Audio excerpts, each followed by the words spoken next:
વડોદરામાં ગોકુલનગરના ચિંતામણી કિંગ મંડળના યુવાનોએ પોલીસની હાજરીમાં બવાલ કરી છે। અયોધ્યા કા રાજા ગણેશ યુવક મંડળના યુવાનો મંડપમાં ડેકોરેશન કરી રહ્યા હતા અને તે દરમિયાન બવાલ થઈ હતી। પૂર્વ કોર્પોરેટરના પૌત્ર મિહિર સોનેરા અને તેજસ સોનેરાએ ડીજેમાં ઉશ્કેરણીજનક ભાષણ આપી અને બવાલ કરી હોવાનો આરોપ લાગ્યો છે। ગણેશ મંડળના લોકો સામે ટી-શર્ટ કાઢી અર્ધનગ્ન થઈ ડાન્સ કરી મહિલાઓ સામે અભદ્ર ઇશારા પણ કર્યા હોવાના આક્ષેપ છે। ત્યારે ગોત્રી પોલીસે બવાલ કરનાર 8 શખ્સ સામે ફરિયાદ નોંધીને તપાસ હાથ ધરી છે। મહત્વનું છે કે ગોત્રી વિસ્તારમાં ગત વર્ષે પણ મારામારી થઈ હતી અને ત્યારે શું અસામાજિક તત્વોને પોલીસનો ડર નથી, કાયદો કડક નથી કે કાયદાનું પાલન નથી થતું, આવા સવાલો ઊભા થઈ રહ્યા છે। તો અરવલ્લીમાં જોખમી સ્ટન્ટનો વિડીયો વાયરલ થઈ રહ્યો છે। હાઈવે પર યુવકે બાઇક પર કર્યા છે સ્ટન્ટ। જૂના ભવનાથ મંદિર રોડનો આ વિડીયો છે। મંદિરે દર્શન કરવા આવતા ભક્તોમાં ડરનો માહોલ ઊભો થયો છે। તો હાઈવે પર યુવકો સ્ટન્ટ કરી રહ્યા છે અને ત્યાંથી પસાર થતા લોકો ડરી રહ્યા છે કે ક્યાં તેઓ અકસ્માતનો ભોગ ન બની જાય।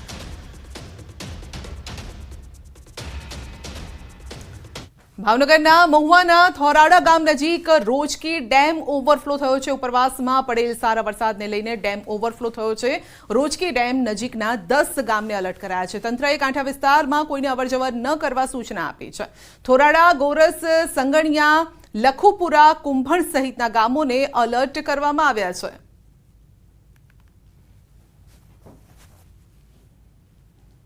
વડોદરાના શેરખી રાણિયા તલાવડી પાસેના રોડનું પુરાણ ધોવાયું છે। રોડ નીચે ધોવાણ થતા વાહન ચાલકોને મોટા અકસ્માતની ચિંતા સતાવી રહી છે। કોન્ટ્રાક્ટરની બેદરકારી વાહન ચાલકોએ ભોગવવી પડે તેવી સ્થિતિ છે। સ્થાનિકોએ રોષ વ્યક્ત કરતા કહ્યું છે કે અમારા ગામનો કોઈ માલિક જ નથી, તલાટી ક્યારેક આ વિસ્તારમાં આવતા નથી। સ્થાનિકોએ કહ્યું છે કે અગાઉ વરસાદ પડ્યો ત્યારે ફોટા સાથે રજૂઆત કરી હતી ને છતાં અહીં કોઈ કામગીરી નથી કરાઈ। તો માંગ એક જ કરી રહ્યા છે કે અમારા દિવસમાં 3 થી 4 વખત આ રસ્તા ઉપર અમારું અવર જવર રહેશે, બરાબર। અને કમસે કમ અહીંયા દરરોજના 200 થી 250 વ્યક્તિઓનો રસ્તો છે અને તો બી યોગ્ય કામગીરી થતી નહીં। અહીંયા પોદા સ્કૂલની આગળ કેનલ ત્યાં આગળ એક લીમડી તળાવ છે, ત્યાં સુધી આ રસ્તો આરસીસી બનાવ્યો હતો, પણ અહીંયા યોગ્ય નાડું નહીં બનાવવાનું ધોવાણ થઈ ગયું છે વધારે વરસાદ પડવાથી। આ લોકો રસ્તો તો સારો બનાવ્યો છે પણ પ્રોપર જે અહીંયા ભૂંગળા નાખવા જોઈએ એ નહીં નાખ્યા, એના લીધે આ બધું ધોવાઈ ગયું છે। નમસ્કાર, ન્યૂઝ 18 ગુજરાતીમાં આપનું સ્વાગત છે। હું છું આપની સાથે સંધ્યા। જોઈએ સમાચાર વિસ્તારથી। બનાસકાંઠામાં સોનાની લૂંટનો આ મામલો છે અને 1.5 કરોડના સોનાની થઈ હતી લૂંટ। અમદાવાદ પાલનપુર હાઈવે પર થઈ હતી આ લૂંટ, જેના દ્રશ્યો પણ સામે આવ્યા। પાટણ એલસીબીએ 3 શંકાસ્પદ શખ્સોને ઝડપી પાડ્યા છે। સોનાના દાગીનાનો થેલો ઝૂંટવી લૂંટારો ફરાર થઈ ગયા હતા। સમગ્ર ઘટનાના સીસીટીવી સામે આવ્યા છે અને એલસીબીએ 3 જેટલા શકમંદોને ઝડપી તપાસનો દોર પણ શરૂ કર્યો છે।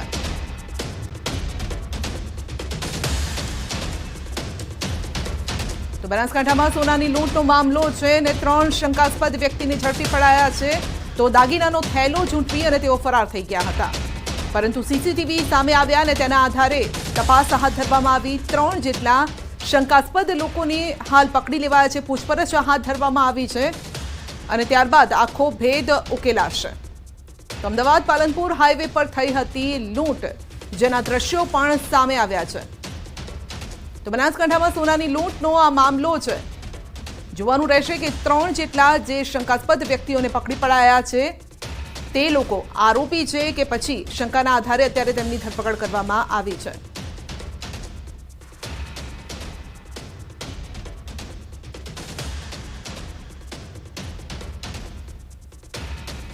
તો 1.5 કરોડના સોનાની લૂંટ થઈ હતી। અમદાવાદ પાલનપુર હાઈવે પર આ લૂંટ થઈ હતી।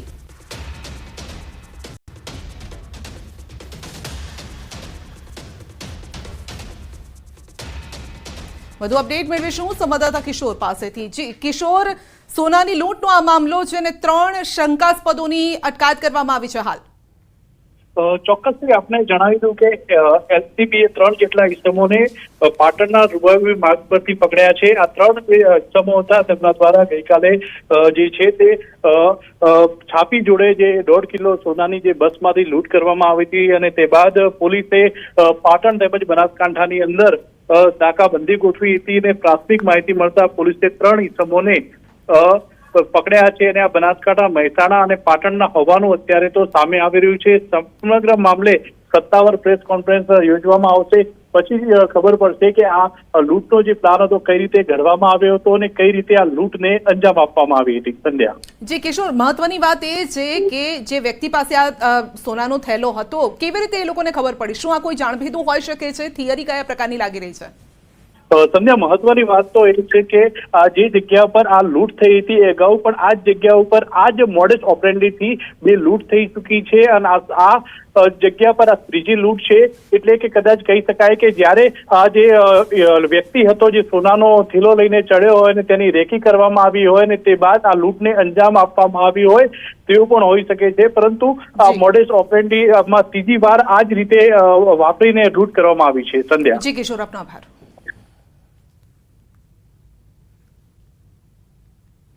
તો જાણે કાયદાનો કોઈ ડર ન હોય તેમ લૂંટારૂ બેફામ બન્યા છે. બનાસકાંઠામાં 1.5 કરોડના સોનાની લૂંટ કરી અને જૂનાગઢમાં બાંટવા સરાડિયા રોડ પર છરીની અણીએ સોનાની લૂંટ કરી છે. તો રોકડ અને સોના સહિત 1 કરોડની લૂંટની આશંકા છે. સમગ્ર ઘટનાના સીસીટીવી પણ સામે આવ્યા છે.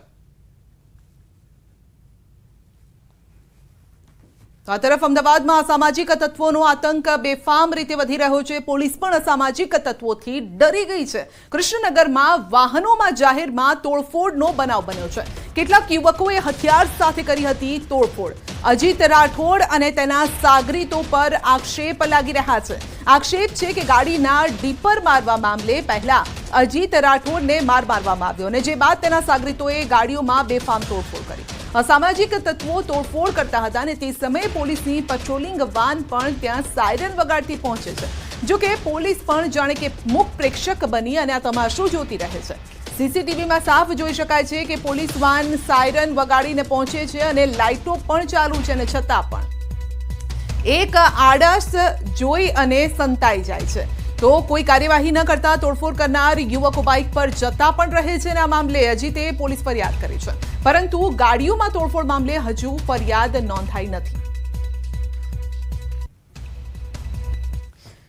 વડોદરામાં ગોકુલનગરના ચિંતામણી કિંગ મંડળના યુવાનોએ પોલીસની હાજરીમાં બવાલ કરી છે. અયોધ્યા કા રાજા ગણેશ યુવક મંડળના યુવાનો મંડપમાં ડેકોરેશન કરી રહ્યા હતા અને તે દરમિયાન બવાલ થઈ હતી. પૂર્વ કોર્પોરેટરના પૌત્ર મિહિર સોનેરા અને તેજસ સોનેરાએ ડીજેમાં ઉશ્કેરણીજનક ભાષણ આપી અને બવાલ કરી હોવાનો આરોપ લાગ્યો છે. ગણેશ મંડળના લોકો સામે ટી શર્ટ કાઢી અર્ધનગ્ન થઈ ડાન્સ કરી મહિલાઓ સામે અભદ્ર ઇશારા પણ કર્યા હોવાના આક્ષેપ છે. ત્યારે ગોત્રી પોલીસે બબાલ કરનાર 8 શખ્સ સામે ફરિયાદ નોંધીને તપાસ હાથ ધરી છે. મહત્વનું છે કે ગોત્રી વિસ્તારમાં ગત વર્ષે પણ મારામારી થઈ હતી અને ત્યારે શું અસામાજિક તત્વોને પોલીસનો ડર નથી, કાયદો કડક નથી કે કાયદાનું પાલન નથી થતું? આવા સવાલો ઊભા થઈ રહ્યા છે. તો અરવલ્લીમાં જોખમી સ્ટન્ટનો વિડીયો વાયરલ થઈ રહ્યો છે. હાઈવે પર યુવકે બાઇક પર કર્યા છે સ્ટન્ટ. જૂના ભવનાથ મંદિર રોડનો આ વિડીયો છે. મંદિરે દર્શન કરવા આવતા ભક્તોમાં ડરનો માહોલ ઊભો થયો છે.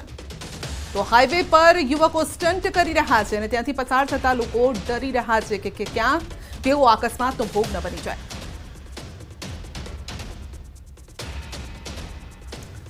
ભાવનગરના મહુવાના થોરાડા ગામ નજીક રોજકી ડેમ ઓવરફ્લો થયો છે. ઉપરવાસમાં પડેલ સારા વરસાદને લઈને ડેમ ઓવરફ્લો થયો છે.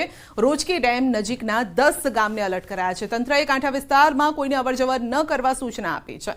થોરાડા, ગોરસ, સંગણિયા, લખુપુરા, કુંભણ સહિતના ગામોને એલર્ટ કરવામાં આવ્યા છે.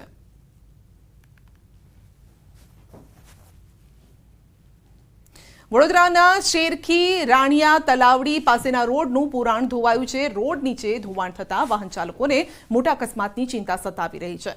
કોન્ટ્રાક્ટરની બેદરકારી વાહન ચાલકોએ ભોગવવી પડે તેવી સ્થિતિ છે.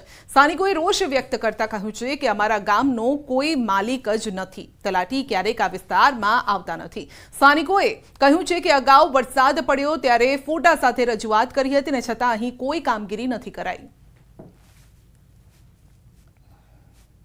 તો માંગ એક જ કરી રહ્યા છે કે અમારો દિવસમાં 3 થી 4 વખત આ રસ્તા ઉપર અમારું અવર જવર રહેશે, બરાબર. અને કમસે કમ અહીંયા દરરોજના 200 થી 250 વ્યક્તિઓનો રસ્તો થયા અને તો બી યોગ્ય કામગીરી થતી નહીં. અહીંયા પોદાર સ્કૂલની આગળ કેનાલે ત્યાં આગળ એક લીમડી તળાવ છે ત્યાં સુધી આ રસ્તો આરસીસી બનાવ્યો હતો, પણ અહીંયા યોગ્ય નાળું નહીં બનાવવાનું ધોવાણ થઈ ગયું છે વધારે વરસાદ પડવાથી. આ લોકો રસ્તો તો સારો બનાવ્યો છે, પણ પ્રોપર જે અહીંયા ભૂંગળા નાખવા જોઈએ એ નહીં નાખ્યા, એના લીધે આ બધું ધોવાઈ ગયું છે.